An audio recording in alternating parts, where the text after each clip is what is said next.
Friends, welcome. We once again meet to discuss scientific aspects of Sahaja Yoga, the divine path for physical, mental, emotional, and spiritual evolution. In this process, if we see, the major aspect is the point of understanding of God. In our world, the biggest problem among the human beings is God. God is most powerful, loved, feared, sought after, but is still least understood and most misunderstood by human beings. Why? Mainly because human beings try to identify God with a name and image, but in reality, God is everything. God is in every being and in every form. Therefore, word as a symbol assigned by human beings to identify certain things as per their needs and convenience at different times, places, and requirements gives different meanings and hence leads to misunderstanding or not understanding God properly.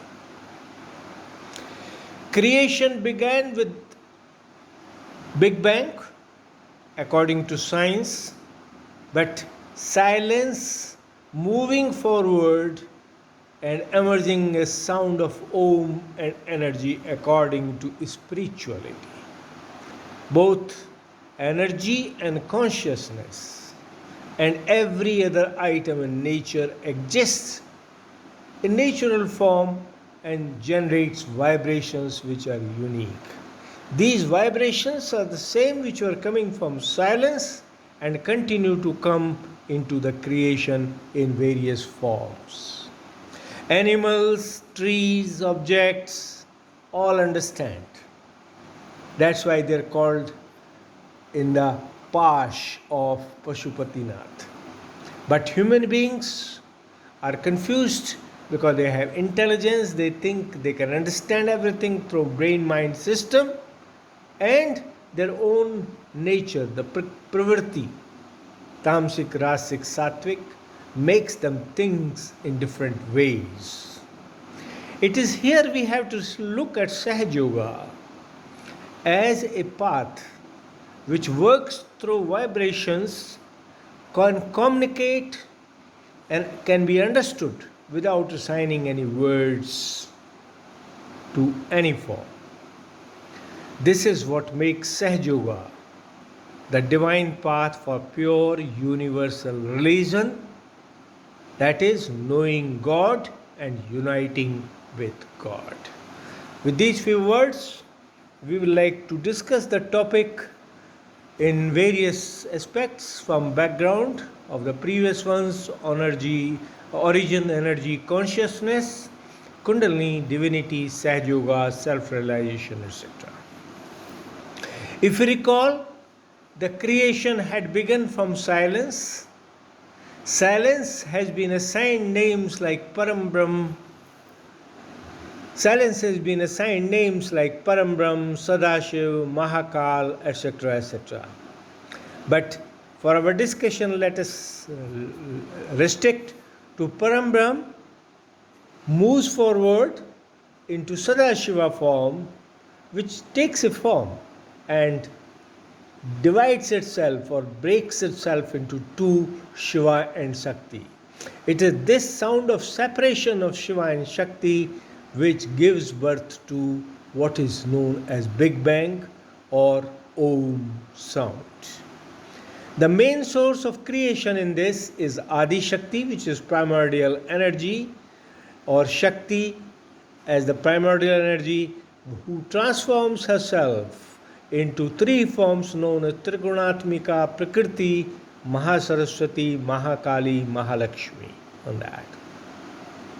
This moving forward takes us from Adi Shakti to Trigunatmik Prakriti and then to the various forms in creation which have God, human beings, Rakshasas. Now, gods and Rakshasas are basically the vibrations or energy, which is one is positive and second is negative. Human being is the real living form, who can be godly, who can be Rakshasi, and it evolves from Panch Mahabhutas, etc., as we will see further. Therefore, if we go back to our discussion in part 1 on origin, evolution, and levels of existence, Om sound, which basically science says as Big Bang, when this energy expands, it gives birth to 4 levels of existence known as physical, subtle, causal, and supercausal. Physical is what we see, feel, touch through senses. Subtle is what we perceive through brain-mind system. Causal, what we feel through attention, chit, consciousness. And supercausal is the root of everything, the source of everything, Atma, Paramatma, Prakriti. And this is what leads to finally the Panch Mahabhutas, or 5 forms of matter: solid, liquid, gas, energy, and space, and forms of life from cell, water, land, air, and higher forms. So, to understand first part, that silence, which was always existing, is a vibration as Brahmchaitanya. It moves forward, it becomes paramchaitanya, and gives birth to rise to Adi Shakti, Om, and finally the levels of existence and forms of existence. This is what creation is. The point to be understood is it has started from that silence which is known as Parambrahma or Sadashiva, and it is same aspect which is continuing into the living forms today, and therefore God can be understood in various forms in human being. What we see in this diagram here, it is a human model in which God is at the top in various forms: Sadashiva, Parambrahma, Paramatma, God, Allah, etc., etc. But every other form of divinity is present inside a human being in one form or the other. We will come to this after we look at consciousness. Basically, if you look at matter, matter is at various levels: solid, liquid, gases, and it also has consciousness, but of a very low level known as unconscious. And as this consciousness evolves, we have cell, water, land, air, and higher forms of life. Therefore, it is the consciousness which works through a brain-mind system. This brain-mind system is not only in human being. It is in atom, it is in cell, it is in every living organism, etc. Only difference comes is size of brain, size of mind, level of consciousness, which can be unconscious, subconscious, conscious, and superconscious. These aspects in the philosophy have been shown.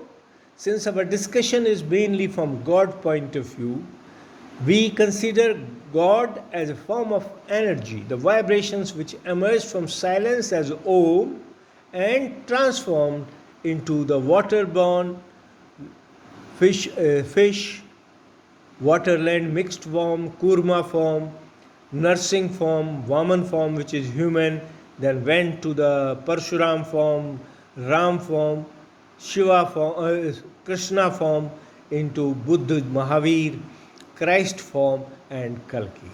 This is how the God manifests. Therefore, the first point to be understood is God is in various forms, in various names, and is actually a vibration or a energy form with consciousness hidden inside up to the highest level, which makes energy work. For human being point of view, it emerges as visible or invisible spectrum of energy and finally give birth to various forms of living. Second aspect, in human beings, the energy transforms further, and as human beings evolved, the God transformed himself into various forms of gurus. And these gurus taught the ways of life or rules of life or existence, and this is what became the religion in the world. It is the words of gurus, the word of teachers, the primordial teachers who taught human being the value, meaning, and ways of life which are divided by human beings by various names given as religion. But if you look at it, human being is a living abode of God. Human being has got everything. If you look at this diagram, the God who is known as Sadashiva, Paramatma, Allah is at the peak form or top, also present inside as a Atma. But various other forms, that what is shown here is a Kundalini instrument, which is basically the three energy forms, Mahakali on the left, Mahasaraswati on the right, and Mahalakshmi in the center, also known as Ida, Pingala, Sushumna on that. And 7 centers of energy known as chakras. Each nadi has a goddess or divinity as its controller. Each chakra has got a divinity as its controller, and these are all forms of God in various things. The philosophy, particularly Indian philosophy, clearly says there is nothing in this creation which is not emerged from God and hence has a form of God and name of God.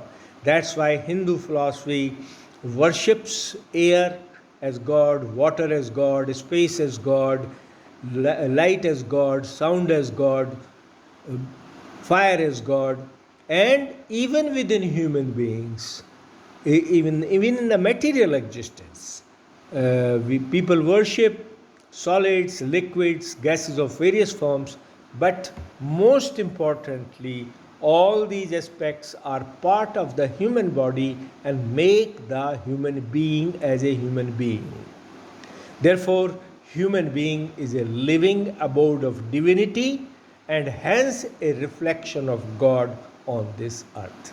If we understand these aspects, for us, understanding of God, understanding of reality, understanding of religion will become far, far easier. As we discussed so far, basically the Adi Shakti transformed herself into 3 forms. These 3 forms became the elements of Kundalini instrument known as Ida, Pingala, Sushumna, and goddesses settled as centers of control known as Muladhar, Swadhisthana, Nabhi, Anhat, Vishuddhi, Agya, and Sahasrara. Therefore, this Kundalini instrument, nadis, chakras, and subtle aspects are aspects of God expressing creativity or nature or existence, and if we can understand this, there will be no reason for conflict in human beings or in any religion of any kind. It is for this the Sahaja Yoga is working as a path for divine evolution, physical, mental, emotional, spiritual. And for this, self-realization, realization of your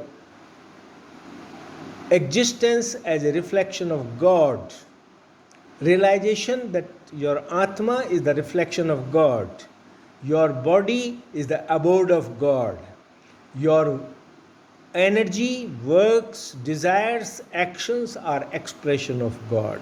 If all this can be understood, for which we had earlier explained that we should clear our sights, all the left and right sides as shown on the top of the diagram, right?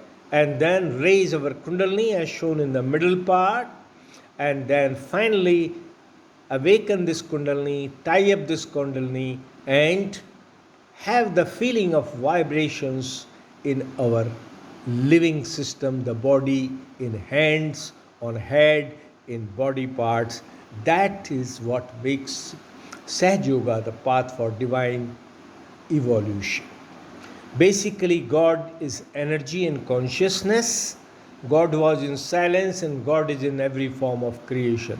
We need to understand this aspect and understand Sahaja Yoga and achieve our realization. After self realization, a human being gets connected to the creator, the God known as Virata in the Indian philosophy, and it is this which is the path of union of Atma with Paramatma and knowing the truth on hands through the vibrations and living systems. Therefore, to conclude, God is in silence, emerges as Shiva, as the pure consciousness, and Shakti as primordial energy, seen by science as Big Bang, but recognized by spirituality as sound of Om or God. Creation is an expression of God's desire, and God's desire is Adi Shakti, who is the primordial energy and creates everything in the creation. Every form of living and nature is created by Adi Shakti and reflects in every item of creation the existence of God. Kundalini is a reflection of Adi Shakti and works through nadis and chakras in human beings and also in the creation. Shiva, who is the male part of Sadashiva, manifests as Atma and consciousness in the human beings, and Adi Shakti reflects as the Pravritti or Prakriti and desires. God's desire at conscious level can be felt as vibrations by all livings, and understanding of these vibrations can make us communicate with all livings and non-livings, understand their language without assigning any words and meanings, and that is the real recognition of God, the Creator, in everything. This is the divine path for yoga or union of Atma and Paramatma, and this is also the path for pure universal religion where all gurus, all forms of creator, all are respected, recognized and worshipped as part. Sahaja Yoga worships Allah, Muhammad Sahib worships Christ, and all the angels worships all other gods and goddesses in existence and presents existence as a unified form or reflection of the Creator as energy and consciousness working at various levels and making human beings see God in every form. The need is to awaken our Kundalini or our consciousness, make consciousness rise, feel the language of vibrations, which is basically the radiation from soul or Atma, who is a reflection of God, and hence the vibrations are a reflection or radiation of God in human beings to make human beings understand God, understand every aspect of the creation of God, and live in this creation as a image of God, working for God's desire, making this world a place for all to live, a place for joy, happiness and success. God bless all. Thank you. Jai Hind, Jai Bharat. Jai Hind, Jai Bharat. Thank you very much.